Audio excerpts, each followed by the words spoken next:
All right, let's talk casinos here. And Andrew, you were up in Albany, and there was a two-day basically pitch show where everybody submitted their bids and made the presentation and had a brief Q&A. And you went there specifically for the southern portion of the casinos that were being offered, really south of Albany. We're talking about the Catskills, and we're talking about the Hudson Valley. So that's Ulster, Orange, and Sullivan counties. And it's really an interesting dynamic because this was pitched to everybody as being to help spur local economies and help them recover. And everybody seems to have a case to make in this point. And we'll go through some of the casinos, and you can see, they're all over the region. In Ulster County, the Nevelee, that would help. That's an old Catskills resort, an old Borscht Belt hotel that needs repair, and that community is in disrepair as you speak.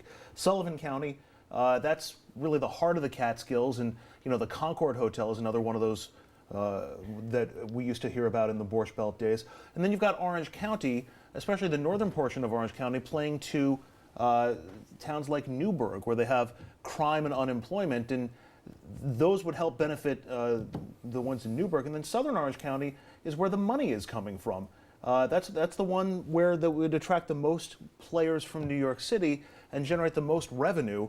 And by the way, that revenue, these are numbers that boggle the mind, Rich. You're talking about $1 billion to build just one resort in some cases.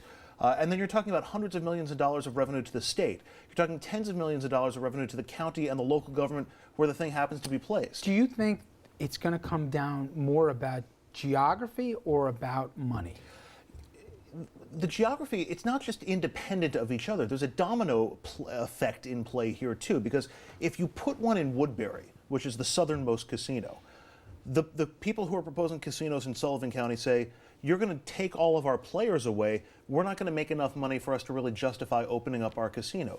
Even if they got the bid, if there was one in, let's say, Orange, they're almost DOA to begin with. Right, and there's the possibility of putting two in Orange County, one near Newburgh and one further south. Same problem applies there. So this is a real tough challenge for the commissioners to try to figure out. Because you can argue that the ones that maybe aren't in the most disadvantaged areas would have the greatest chance for success and the most revenue that will come back to the state. But then you can, on the flip side, as you said, you go to the most depressed communities. That was part of the selling point that the governor brought up originally when he made this a ballot initiative.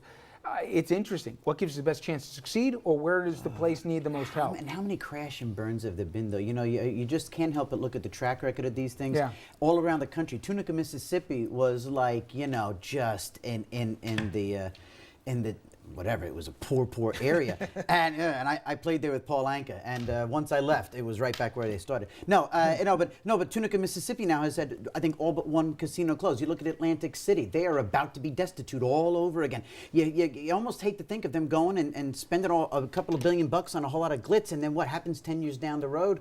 Is Newburgh back to being shoot 'em up? And 10 years down the road, you could have the casino commission will open it up again, and you could have, let's say, an Empire City in Yonkers become a full-fledged casino. They could approve a casino in New York City at that point. Andrew, real quick, timelines. When should people expect we're going to get some decisions, and how many casinos will be awarded? There's four in this, up to four in the state, but there's one in the capital region, one in the southern tier. In our region, in the Hudson Valley, one or two. If it's one, it could be anywhere. If it's two, then you have that little shell game trying to figure it all out. There's no fixed deadline for when we're going to get a decision. Most people think it'll be after November 4th. I can't figure out why that date's important. Could be an election, yes. That's right. But they want it to happen as quickly as possible so that they can get shovels in the ground on some of these things. And actually, so probably we'll get the answer before the end of the year, definitely, I would think so. Interesting. Governor Astorino will do the right thing. It's not going to take 5 years. He was a comedian. He was. Thank you. When we come back here, tonight the Pentagon confirming the U.S. is at war with ISIS. You said, well, what's the debate? There actually was.